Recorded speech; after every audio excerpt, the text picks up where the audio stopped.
Hello, beautiful souls. Welcome to day one of Tapestry of Contradiction. I'm so excited that you're here. Whether you are one of the beautiful ladies who live with me or if you're here on the replay, thank you so much for being here. I'm super excited to dive into everything that I have planned and laid out for today and for the entire 3 days. The intention for these 3 days is really for you to walk away feeling like you can fully embrace the contradiction that you are, and in embracing that contradiction that you are, bringing some clean energy flow to it instead of the splitting energy that usually happens when our mind gets wrapped up in contradictions and accepting contradicting parts of ourselves. You are a limited human and you are a limitless soul. And that isn't a contradicting statement, even though the mind can think it is, because logically it doesn't really make sense. But it is a truth that we can dive into and that we can explore what exactly that means for us. You are perfect and you are also very flawed. You are completely perfect and very flawed. And all of the contradictions within you are mirrored out into the world, and vice versa. The contradictions within the cosmos and the universe are mirrored within you. The world and cosmos cannot be made logical. There are too many contradictions. It's riddled with contradictions and paradox. And that means that for a lot of things, there are no real definitive answers for these big existential questions that we find ourselves asking again and again throughout our life. What is the purpose of life? Why am I here? What happens when we die? Like all of these kind of big questions are questions that allow us to explore depth. And within the depth and within the layers of depth, there is always going to be contradiction. And that means that there is never going to be a definitive answer to all of these really important, big, meaningful questions that we ask ourselves. And when we can really embrace that, we create this new relationship with contradiction, and we create a new relationship with exploring our own depth and with our creative energy. And I'm also in day one, at the end of today, at the end of this call, I'm going to be announcing a new program. It's called Depth and Devotion. You may have seen me post like the graphic for it. That's all I've shared so far. I'm insanely excited to talk a little bit more about it at the end of this call, and to share the webpage if you want to kind of immerse in all the finer details. And if you love everything we cover in this, you will love it so much if you're called to go like deeper and even deeper into yourself to then express outwards. You'll absolutely love it. And I have also a very special offer, so make sure you stick around to find out what that is. So for anyone watching that hasn't met me before, my name is Rachel White. I work with women to really deepen and expand their experience of creativity, pleasure, intuition, ease, and ultimately themselves. I am a certified coach. I do see myself as more as a guide. I'm also a speaker, a published author, a podcaster. My podcast is Depths of Creation, and I'm just a creative soul, lover of life, artist of life. I grew up, though, really disconnected from my creative energy. I grew up really not believing that I was creative, and I was also really disconnected from my body and my full radiant life force when I was growing up. I saw myself as really like intelligent and ambitious and focused, but that really just kept me like in this mental playground, which like I did achieve a lot of amazing things. I did do a lot of amazing things, but I was really disconnected to actually enjoying those things and being present and being in my body and feeling what was in my body. And this really meant that I lived I kind of had, again, like this is a contradiction. Like I was a deep thinker. So I was in my head, I was in like my mental chatter a lot, but I was also very focused on the external world. So it's like all the energy was like here and out there and never really went inwards. And it was like I was always searching for something. I felt like I was always hungry for something, for some kind of recognition, for some kind of achievement. And I did so many different things to try to like satiate that hunger, but nothing really felt fulfilling. Nothing really felt satisfying. I had a lot of like adrenaline highs and, like I said, a lot of cool experiences, but none of it felt really like fulfilling at a nourishment soul level. Even though I like didn't use that language as I was growing up, it was kind of like it was always there in the background. And I've been really into like self-improvement and personal development like pretty much forever. Like I've always had this desire to better myself. As a teenager, it was really coming from like low self-esteem kind of vibes and energy. And then it really shifted. And a big shift for me was in 2015 when I really became aware of the world of spirituality. And I started to explore like mindfulness and self-love around that time as well. And that was really like, it definitely didn't happen all at once, but that was a really pivotal moment in me starting to turn inwards and starting to look in and starting to question, do I love myself? Do I even like myself? Like, and exploring that. And that kind of led to, that rippled into a lot of different things that I've explored since then, and a lot of things that I've intertwined and woven into my business since then. So it's been a real journey for me. And especially over like the last 2 years, I've really deepened my connection with my body, pleasure, and that led me into the field of just realizing how creative I was, like the creative force that I had within me, and my capacity to hold space for other people to be creative and to amplify that energy within them. Like I've always been an ideas person, but it was like the last few years, everything kind of clicked in place, being in my body, mind, and spirit, and bringing that harmony to allow me to explore even greater depth within myself. So if this resonates, if that kind of journey resonates and you feel like you're at one of those pivotal moments, like again, you're going to really love depth and devotion. But let's get into Tapestry of Contradiction. So actually one thing I wanted to mention as well is that there are giveaways during these 3 days, and I'm really, really excited for the giveaways. So I'm giving away 3 30-minute one-on-one calls with me, which will be amazing. I love like one-on-one calls, and we can talk about pretty much, you can bring anything to the table, whether it's like creativity, embodiment, pleasure, anything that you would love to chat with me about. And I'm also giving away 3 1-month memberships to Space to Create, which is an amazing membership I have that pretty much has like so many of my pretty much all my past programs. Weekly content is added. Like it's a really, really amazing space. So you can still share the original image that was emailed if you haven't already. And today, about a bit over an hour ago, I emailed you again if you didn't see that email from today, and it has a graphic that you can use to add to your story. And you can share an insight, a quotable moment, just something that you love, anything that you would like to share from today, and you can get an extra entry like for each of the days. You can like unlimited entries for sharing those images with whatever you want to add into your story, and just make sure you tag me so that I see it. So yeah, enter the giveaways as much as you would like. I'm just going to take a quick check. Before we go any further, I want to talk about tapestry as a word. And you may have seen one of my posts probably about a week ago. I wrote about how like tapestry, the word, like came into my life, and it was through a Taylor Swift song, Champagne Problems, like one of the best songs on Evermore if you haven't listened to it already.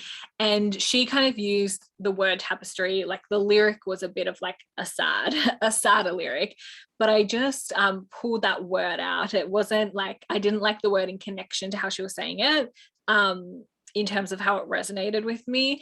I just like pulled that word out and I was like, oh, like that sounds like such a beautiful word. And I really contemplated on it and explored it and thought about it like in the context of the tapestry of our life. The Google definition of tapestry is like, it's like a tapestry is like a thick, like this is the Google definition, a piece of thick textile fabric with pictures or designs formed by weaving colored threads or by embroidering on canvas used as a wall hanging or soft furnishing.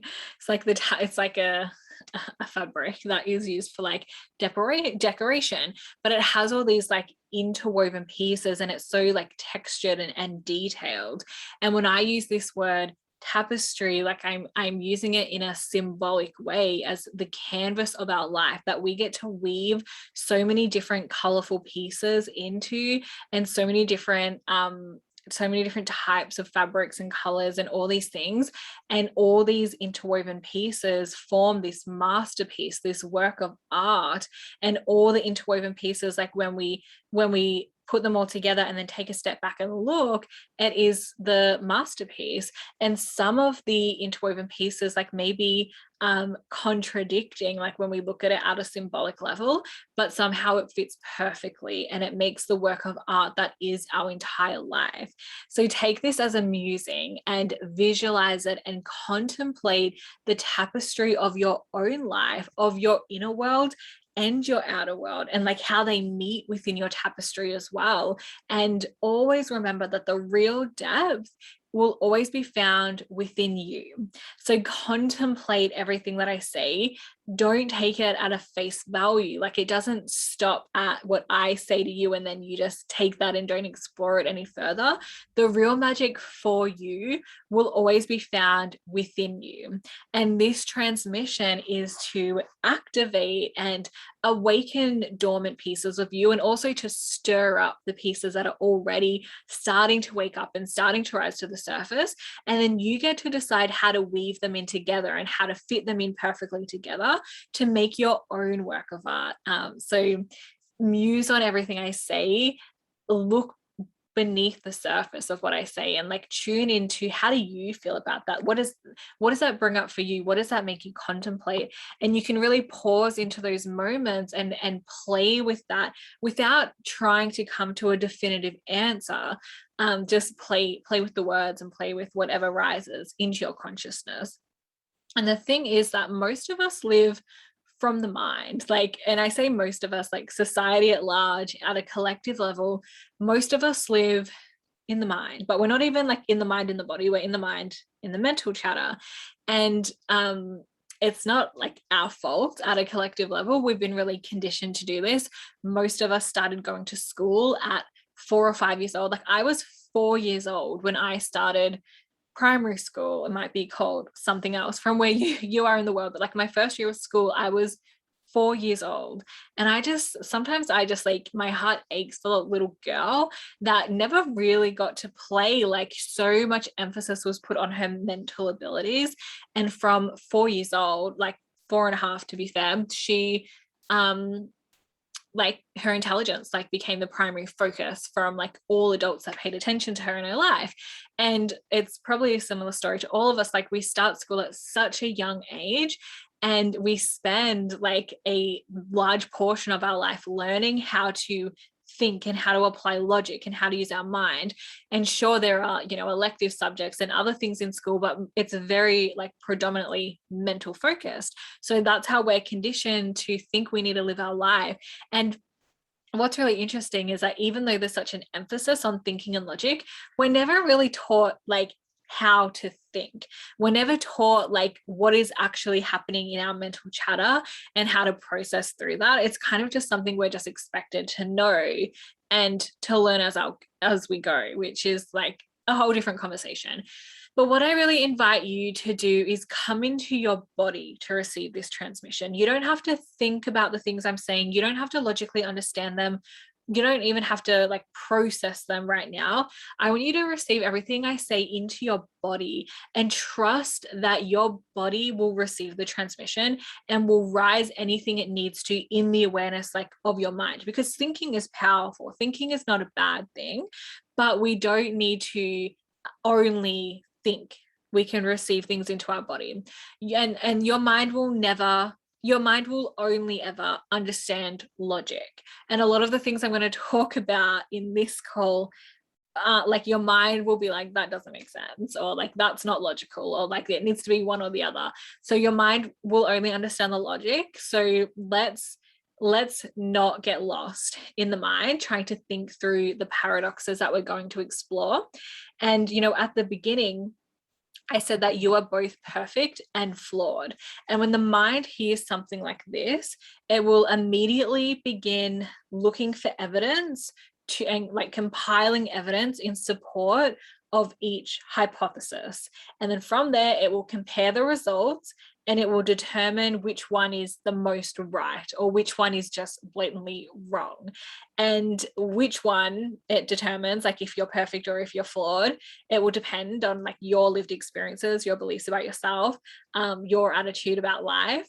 But the mind cannot rest in paradox. It needs to arrive at an answer.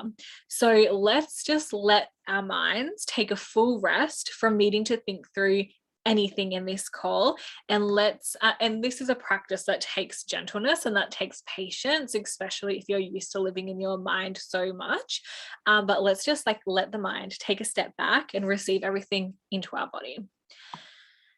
Okay, so self-improvement is a world, like self-improvement, personal development, even like spiritual development, that kind of the coaching world and all of that is a world that is really full of contradictions and paradox. And one of the big paradoxes about self-improvement is that the more you learn, the more you realize how much you don't know. And the more you realize how much you don't know, the more you realize how much you actually already know and how much of it is already inside of you. And that sounds like such like contradiction after contradiction. And it is people that don't actually go into any kind of like growth mindset or self-improvement, like they never allow themselves to explore their own depth. Like they're the people that think they know everything. And you may you may resonate with that, like your teenage self. Like this is why like a lot of teenagers, they think they know everything. That's a huge generalization, but in general. And then something happens to send us into a journey of exploring more of ourselves, and we get to a point where we realize, actually I know nothing. I don't like everything. Like how, oh my god, it's reminding me of like Taylor Swift lyric. It's like, how can you know everything at 18 but nothing at 22? I think that sums it up perfectly. So the more you know, the more you realize you don't know, but then the more you realize you actually know everything. Everything is inside of you. And this is like the layering that creates these contradictions and these paradoxes in our life. And that's why that not everything in the personal development world is for everyone, because everyone's at different stages in this journey of realization. And at your core, at the depth of who you are and at the core of the universe, there is simple wholeness and truth. Like if you get to like the very core of anything, like there is only wholeness, there is only love. And we can really simplify anything to that core truth. But there are layers within the universe and there are layers within ourselves. And these layers create all these different fractals, and duality is created, and duality creates wholeness. And within these layers, there are all these different depths, right? And like I said before, like when I was younger, I thought I knew so much because I was such a deep thinker. I loved like consuming information and learning the detail about things. Like I was a real like studier. Like I did very well like academically, and I would do like like I was the kind of person that would buy maths books and like do them just for fun, or like go and buy like a notebook and go to the library and pick a subject and study it like just for fun, like as a child and young teenager. And like I have consumed and collected so much information and knowledge. And honestly, like when I reflect back, especially when I was around like 19, 20, 21, 22 even maybe, and I started to get into the world of like more personal development and like all the mindset work and that kind of stuff. Like I did become like a bit preachy, and in all like the topics that I was covering, because I really like, I felt like I was learning so much and it was exciting me so much. And I thought I knew so much that could help other people. And I could just never understand how they didn't appreciate what I was saying, because it had helped me so much and changed me so much. And it was only when I really started to go deeper within myself and found my own core wisdom, as opposed to being consumed in what everyone else was saying, I was really able to see a lot more clearly that everyone is on their own journey, and everyone is also carrying their own wisdom. And my desire to help other people was actually coming from my discomfort of seeing other people suffer. And I think that is something that is like so important to differentiate between, because, you know, we can be doing things that are just so good for us. And this is especially like with our friends and family, like people that it's not our role to like help them or save them or anything like that. Like we can see them struggling through things, and like if we want to help, like do we actually want to help, or do we want to satisfy our own discomfort, or do we want to like satisfy our ego, like superiority complex, to be like, I know the answer. And you know, this is just another contradiction and paradox. Like the things that help us are not meant to help everyone else, and everyone else really is on their own journey. And I think that like this is really something that I believe that everyone working and creating in this space of service to other people really needs to recognize that if we want to help others, we need to understand that they are not us, and they may have similar journeys to us, but they are never you, and they never have the exact lived experience as you do. And sometimes the best thing that you can do for someone is to really just let them go out and crash and burn. And this can create a contradiction within ourselves, because one part knows this, like one part knows that it would be better if we let them go out and crash and burn and make their own mistake. But then this other part just wants to give them the answer and wants to help them. And that may be coming from like a really pure heart-centered place as well. And it can create this contradiction and split energy within ourselves. And oftentimes there are even more complexities and more nuance to this when we really consider our own privilege. Just because we were able to do something does not mean that everyone else has the same like access, support, and social standing that allowed us to do something, and they can really be in such a completely different situation. And you know, I see so many coaches say things like, if I could do it, if I could do this, then you can do it too.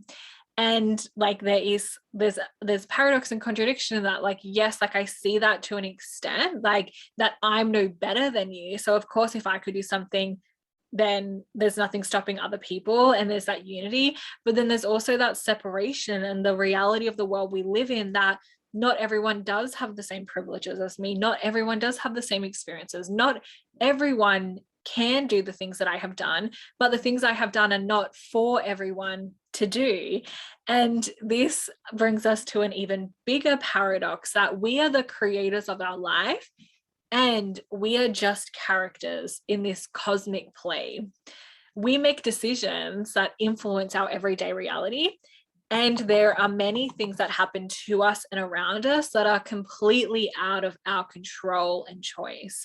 And some spiritual teachers will say things like, we choose our reality, like our soul chooses our reality, and that we attract everything that happens in our life. Some personal development people will say that, you know, it's our mindset that subconsciously creates every single thing that we experience in our life.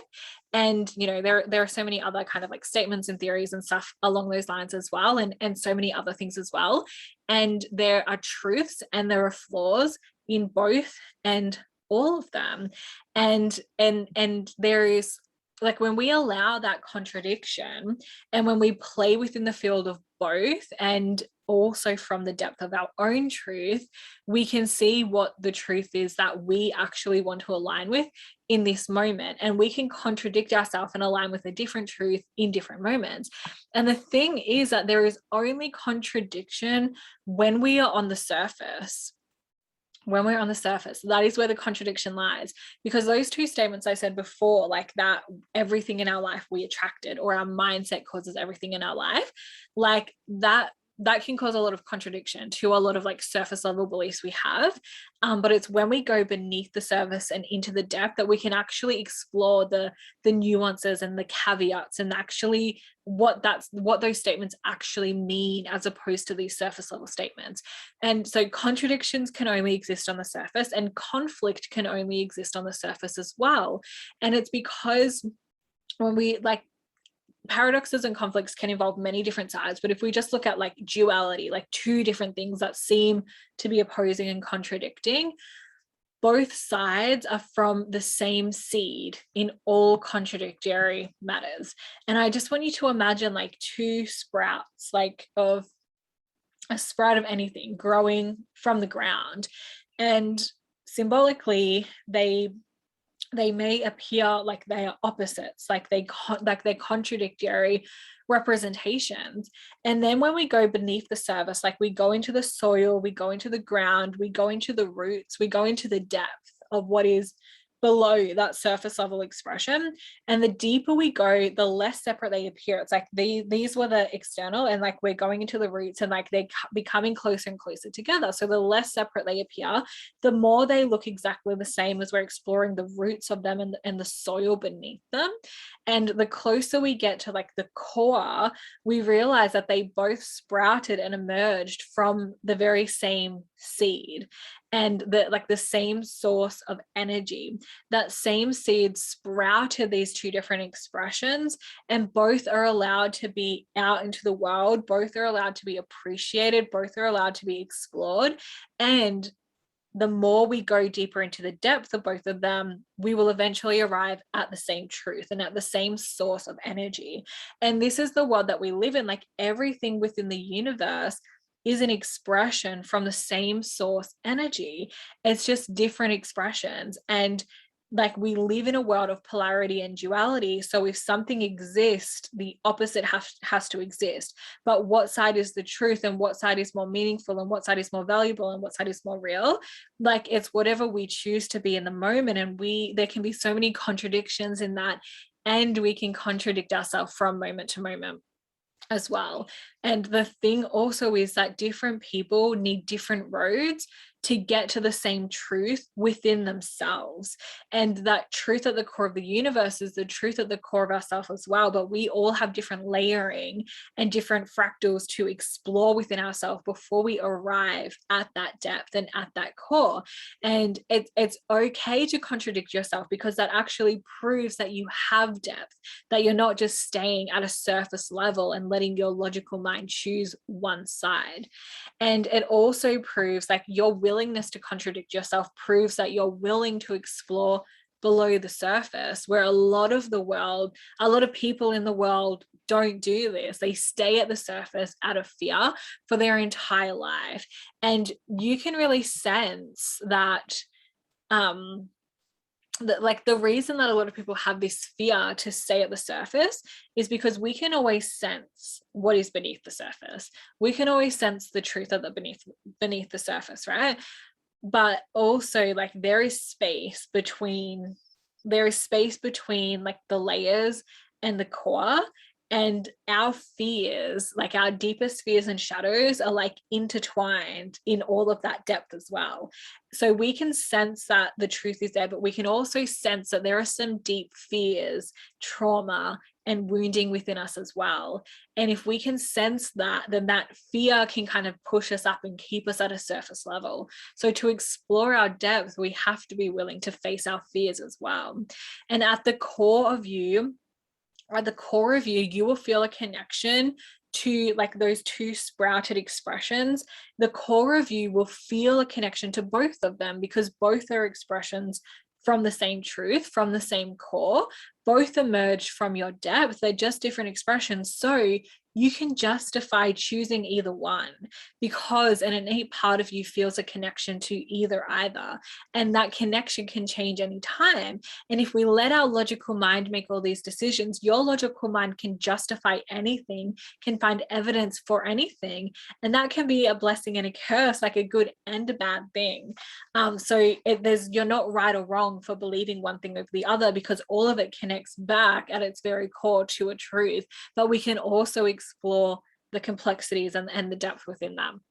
And it's also okay to engage at things at a surface level. Like it's there for us to play with, for us to explore, and to be a prompt to go inwards as well.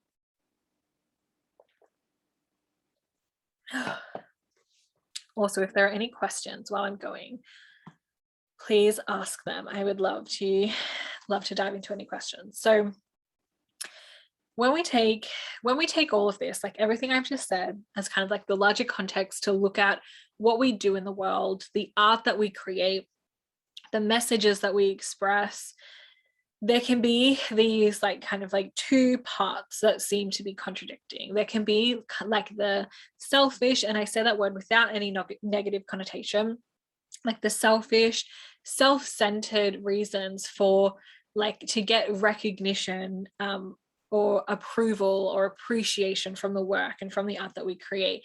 It can be like for the money we want for ourselves, and it can be for our own enjoyment, for our own pleasure. So there's all these like really like these reasons that we want to work and create and contribute for ourselves. And that's not like selfish as like the negative connotation version of the world. It's just, it is self-centered because it is for us. And then we can also want to work and create and contribute from these like selfless reasons to help others, to make a difference, to be of service. And both of these expressions are coming from the core, which is your impulse to create. Your impulse to create is what is like a big part of what is at the core of you. And that creates all these different surface level reasons for you to create. And you can latch onto one of them and say, I just want to be selfless and be of service to others. Or you can attach to another one, like, I just want to do this to make money. But really, like, it's all coming from the same place. Like, you have a divine and primal impulse to want to create, to want to contribute to the evolution of the world in whatever way is most aligned for you. And when you fight against the contradictions, and when you allow that to create this like resistance in you to think, I want to be selfless and give, but I always have an agenda, I'm always thinking about myself. Or you is the other way, it's like you're always like thinking about like the recognition you want, but really like you want to be more selfless, and you just like have this natural inclination to help others with the things that you're doing. So you have like a different surface and layered reasons to create, but at the core you just have a divine and primal urge to create. And it can be your creations and your work in the world can be for you, it can be for others, and it can be like for both at the same time. And this contradiction and internal conflict also has these interwoven layers with our past conditioning, our conditioning and programming around acceptance, safety, love, and our pure impulse to create can become really entangled with this wounding and with like, and the, so our pure, think of like different threads. Like there's a thread that is your pure impulse to just create and to just contribute, and then there's these threads that is like your wounding, that like you have a fear of abandonment and you have a fear of scarcity and lack, and those threads got like interwoven with your impulse to create thread, and it's like that's what's on the tapestry. And so it's like things that shouldn't really belong together have become interwoven together, and it creates this new like surface level expression of how you create in the world. And like there's nothing right or wrong with that. It's just about recognizing the things that have become entangled with each other that may belong on different pieces of the tapestry and may be better serving intertwining with different threads of our being and different threads of our life, because that trauma and wounding and shadows, like they can still, like there's nothing wrong with them. Like within every shadow there's a gift. That's one of like the main teachings in the Gene Keys, which I love. And maybe that being interwoven with your impulse to create is actually what is going to heal it and allow you to give it expression in the world, so you can see it and find the gift within it. So there's no right or wrong. It's just about recognizing what is happening within the depth of you, and within your lived experience you have all these different threads, but also from your lineage lines, from your ancestors, and from the collective energy that you have internalized. You have all these different threads and all these different colors that are creating this tapestry, and sometimes things get interwoven with things that they don't match with. So you can be both generous and greedy, and you can be all the things at all times. And you can be all the things inside of your tapestry, inside the beautiful work of art that is your life. And, you know, it is like all the textures and all the colorings ultimately thread back and lead back to the truth that is at your core. But you get to decide how your tapestry looks, because even though you have all of, you may not get to choose what threads you have, but you get to choose like how they're interwoven and the piece of art that they make. And all parts of you belong on your tapestry. But what does not belong on your tapestry, because these two things are not inherent parts of you, what doesn't belong on your tapestry is shame and guilt. Shame and guilt are not things that are innately part of you. They're things that we produce from a mental level. And this, like shame and guilt, when we allow that in, like through our mind and then into our body and to be woven into our tapestry, it invites like this cloud of gray. It distorts the art. It loosens the thread. It sucks the color out. It sucks the life force out. And shame and guilt arise when we judge ourselves and then subsequently suppress parts of ourselves.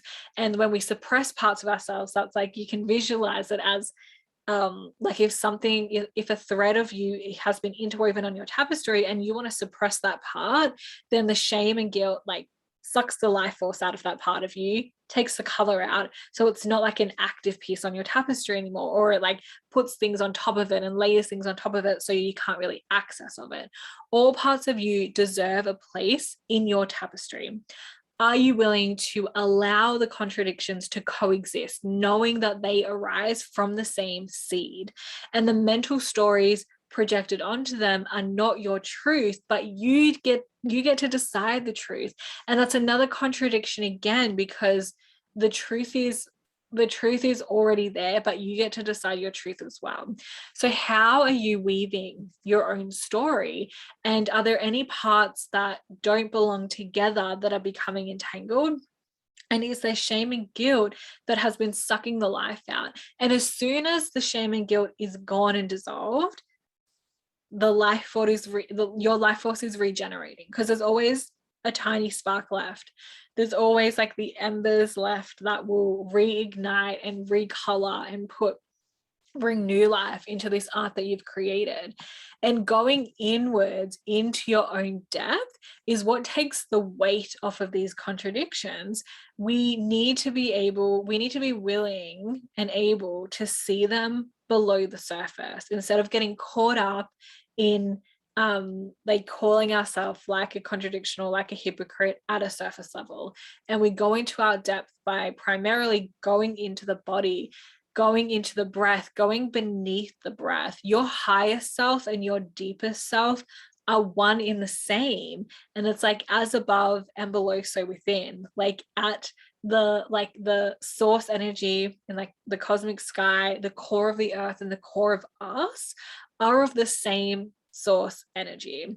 And you are such a divine work of art, as is your entire life, as is the cosmos at large.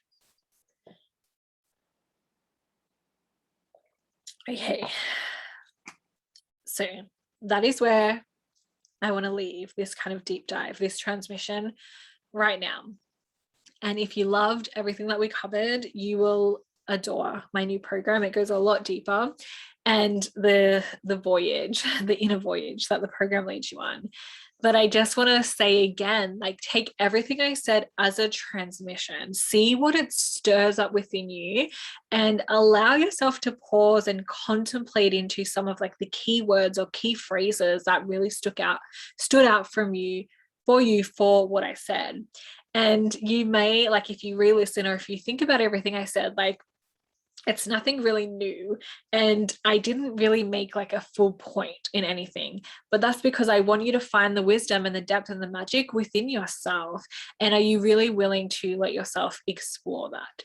So again, if there's any questions, like, please ask them in the chat and I will come to them. But I just want to spend a couple of minutes talking about my new program. So the new program is called Depth and Devotion. I'm going to put the link in the comments. Oh my God, I just saw there's a bunch of comments. I'm so sorry, I didn't see them as I was talking. I will come back to all of them. Okay, I just put the link to the webpage in the comments if you want to have a little look while I'm talking.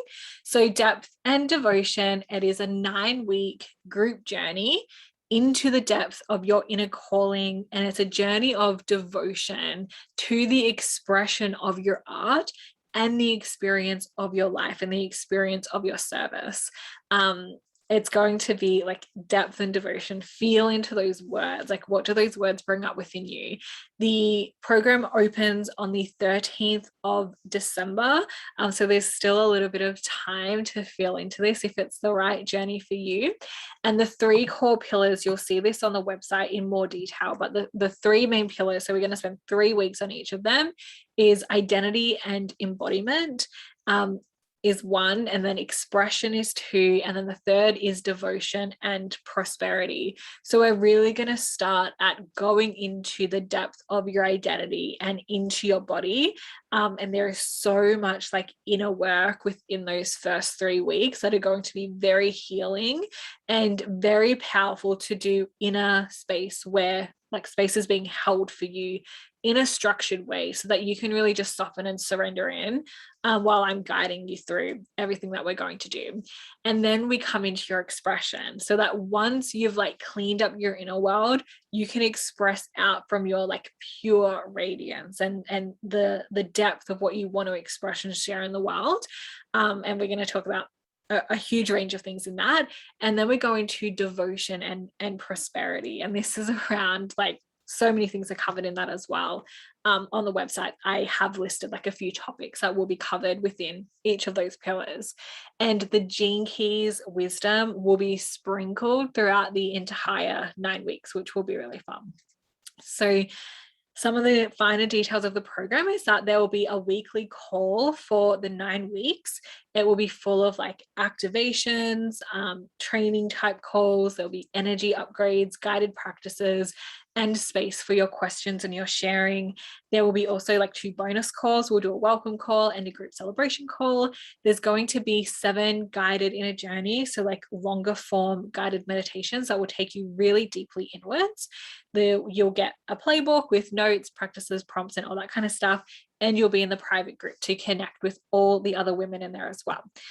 So at the moment, the investment at the moment is in pre-launch, which is only going to be available until the end of Tapestry of Contradiction. So probably like Friday midday is when I'm going to open it publicly. So if you're in here right now, like, thank you so much. And I want to thank you like with this special offering.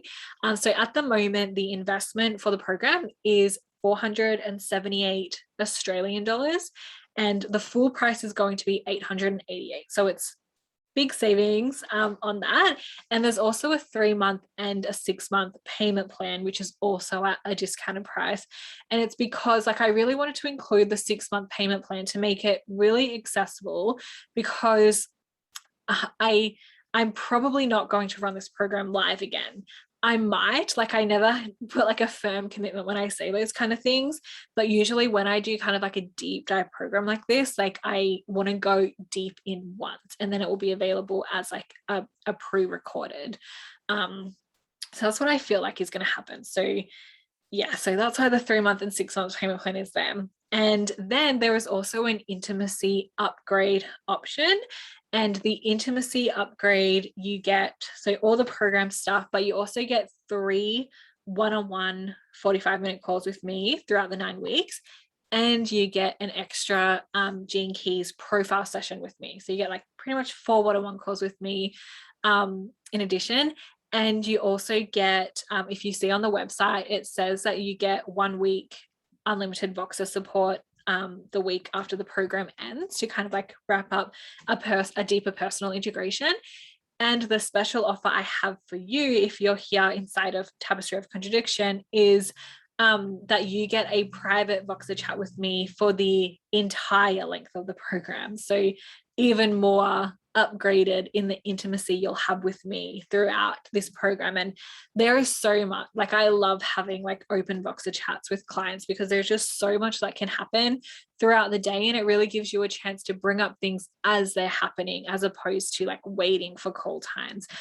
So I'm super excited for that. So the investment for the intimacy upgrade is 1,333 Australian dollars again. And there is a 3 and 6 month payment plan for that option too. And that again will go up on Friday when the program is fully launched. So it starts on the 13th of December. It ends on the 13th of Feb. And I know that we are going over like the holiday period, and sometimes that can feel like an overwhelming period at times, but don't let this be a reason not to join. Like, it's only going to be a couple of hours a week for you to really devote time to yourself.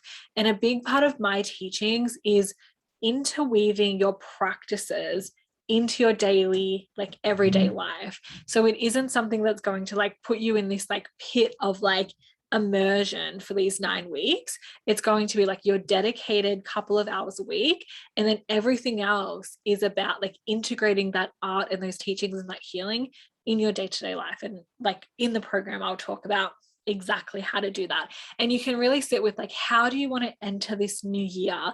What energy do you want to be in, like in a commitment to yourself? So that is all the details, and there's some extra details, and like I wrote a love letter to you on the sales page, which you'll have the link for. If you're watching the replay, it'll be in the email or it's in the comment section right now. So I really would love to welcome you into this program, and you can message me with any questions and anything that you would like to talk about as well. So I'm just going to go to the comment section because I'm so sorry, Marilyn, that I missed these. Okay, so the fears and trauma are never gone. You just go deeper into them. You learn how to dance with them. I'm avoiding the fear, shadow, and trauma to create, so they will help me create. Okay, in short, yes, they are never gone. Fear will always be present.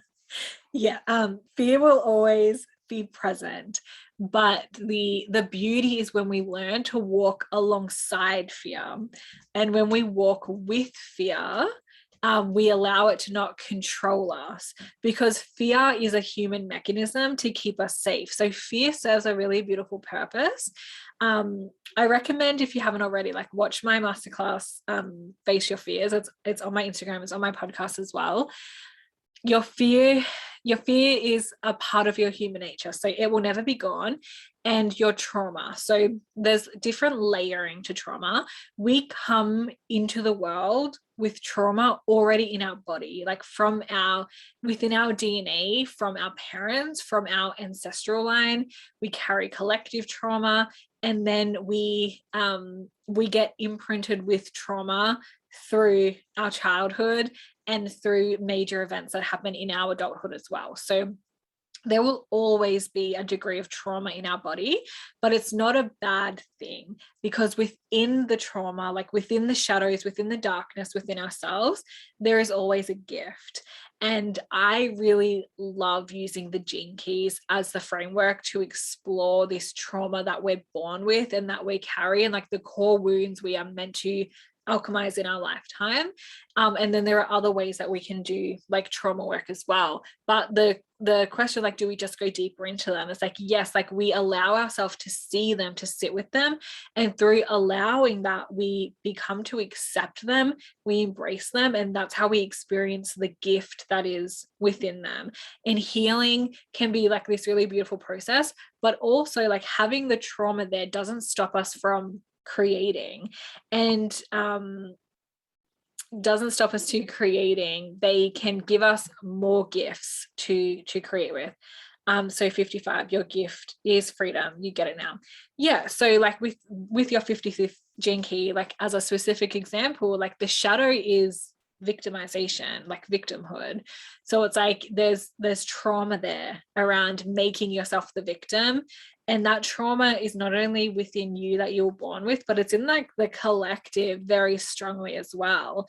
And it's not about get rid of victimhood to be free. It's about, can you go into that victim energy and see the gift that's within it? And it's like repurposing the fuel that is fueling that specific trauma into your gifts and into your creativity. Like trauma, fear, any heaviness in the body can be alchemized into creativity, and art and magic can be expressed from it.